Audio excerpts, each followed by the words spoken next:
आणि बुलेटिनमध्ये सुरुवातीलाच महत्त्वाची बातमी पालघरमधनं आहे। पालघरच्या केळवे रोड इथे देवीपाड्यामधील महापुराचं रौद्र रूप दाखवणारा आणि काळीज पिळवटून टाकणारा एक प्रसंग समोर आलाय। घरामध्ये शिरलेल्या पुराच्या पाण्यामुळे एका कुटुंबाला तब्बल 4 तास मृतदेह घेऊन घराच्या छतावर बसण्याची वेळ आली आहे। 6 जुलै रोजी महापुरासोबतच इथे लिलाका कुटुंबावरती दुहेरी संकट कोसळलं।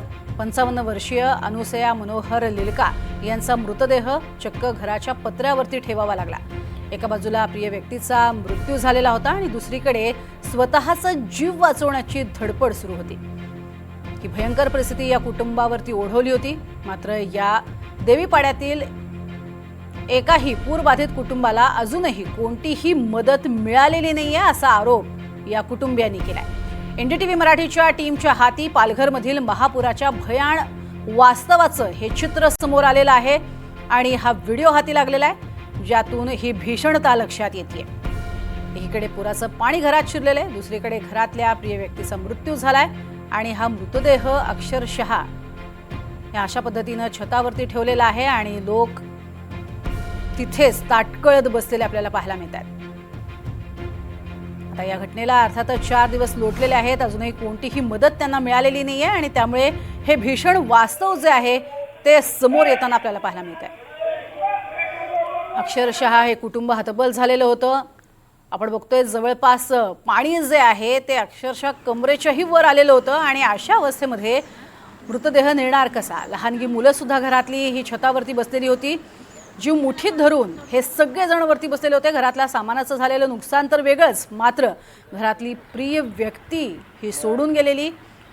अंत्यसंस्कार करणं अशक्य, कारण संपूर्ण घरावरती आणि संपूर्ण या वाडीमध्येच हे असं पूर संकट आलेलं होतं। अधिक माहिती घेऊयात, मनोज सातवी आमचे प्रतिनिधी आपल्या सोबत आहेत। मनोज, अतिशय धक्कादायक घटना आणि कुटुंबावरचं हे दुहेरी संकट। नक्कीच प्रज्ञा, पालघर जिल्ह्यामध्ये झालेल्या मुसळधार पावसामुळे खूप भयानक परिस्थिती निर्माण झाल्याचं पाहायला मिळतंय। 6 जुलै रोजीचा जो पाऊस होता आणि त्यामुळे निर्माण झालेल्या पूरस्थितीमुळे या केळवे रोडच्या पूर्वेला असलेल्या देवीचा पाडा या गावामध्ये भयानक परिस्थिती निर्माण झालेली होती आणि या गावातल्या 55 वर्षीय अनुसया लिलका यांचा मृत्यू झालेला होता आणि घरात मृतदेह असताना पुराच्या पाण्यानं पूर्ण घराला वेढा दिला होता। त्यामुळं मृतदेह सोबतच घरातल्या माणसांची सुरक्षितता कशी करायची हा प्रश्न या घरातल्या लोकांना पडला होता। त्यामुळं त्यांनी सुरुवातीला तो मृतदेह घेऊन सर्व कुटुंबीय घराच्या माळ्यावर होते। नंतर माळ्यापर्यंत पाणी भरलं आणि त्यांनी शेवटी घराचे पत्रे होते ते 2 पत्रे फोडून मृतदेह पत्र्यावाटे वर नेला आणि घरातले सर्व जे मंडळी होती ती देखील छप्परावर काही तास या ठिकाणी ताटकळत होते, मृत्यूशी झुंज देत होते आणि कधी एकदा पुराचं पाणी ओसरतं याची वाट बघत होते। दुर्दैवाने आजही या कुटुंबांना किंवा या परिसरातल्या जे देवीचा पाडा परिसर असेल या ठिकाणच्या लोकांना अद्यापपर्यंत जीवनावश्यक वस्तू किंवा जी तातडीची मदत मिळायला हवी होती ही देखील मिळालेली नाही। त्यामुळं येथील नागरिक आहेत, जे रहिवासी आहेत ते अत्यंत भावुक झालेले आहेत। ते खूप सरकारच्या विरोधात असेल, प्रशासनाविरोधात त्यांच्या तीव्र भावना आहेत। लवकरात लवकर यांना मदत मिळावी यासाठी त्यांचे सरकारकडे मागणी आहे। पालकमंत्र्यांनी 2 दिवस अगोदर या ठिकाणचा त्या बाजूच्या सर्व परिसराचा दौरा केला, मात्र देवीचा पाडा आणि इकडच्या परिसरामध्ये अद्यापर्यंत प्रशासन पोहोचलं नाही हे दुर्दैवाने सांगावं लागतं। अगदी, आणि अर्थातच प्रशासन इथपर्यंत का पोहोचलं नाही आणि इतकी भयंकर भीषण परिस्थिती असूनही अजूनही प्रशासन का गेलं नाही हा मात्र प्रश्न कायम आहे।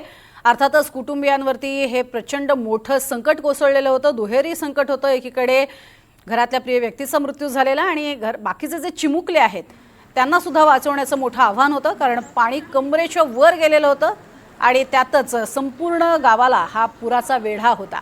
तुर्तास धन्यवाद या संपूर्ण माहितीसाठी। मात्र आता तरी दखल घेतली जावी अशी अपेक्षा। आणि या पुरानंतर आणि या परिस्थितीनंतर त्यांच्या मुलांनी प्रतिक्रिया दिली आहे, तीही ऐकूयात। त्या दिवशी पाणी एवढं भरलं की कमरेवर पाणी घरात, आणि आईची बॉडी होती ती आम्ही टेबलावर ठेवली. टेबल बी तगायला लागला. मग काय करू सुचलं नाही, तर मग किचनमध्ये गेलो, 2 पत्रे फोडले, न मग बॉडी वरती गेली, सगळ्या माणसानं वरती घेतलं. आईचं निधन कसं काय झालं होतं? आई 2च दिवस आजार होती की बीपी वाढली ना, त्याच्यामुळे मग दवाखान्यात नेलं. त्याच्यात ते शुगर पण आहे, तसं ते श्वास काढला आणि हे झालं. कुठे तुमच्या पाठीमागच्या घरात का? हा, याच घरात, पण त्या बाजूला किचनच्या साईडनं. काय केलं तुम्ही? आम्ही मग पत्र फोडले ना, बॉडी मग वरती घेतली ना, मग घरातल्या सर्व लोकांना पण वरती घेतली. किती वेळ होते साधारण? साधारण 8-9 जण आम्ही घरावरती होतो.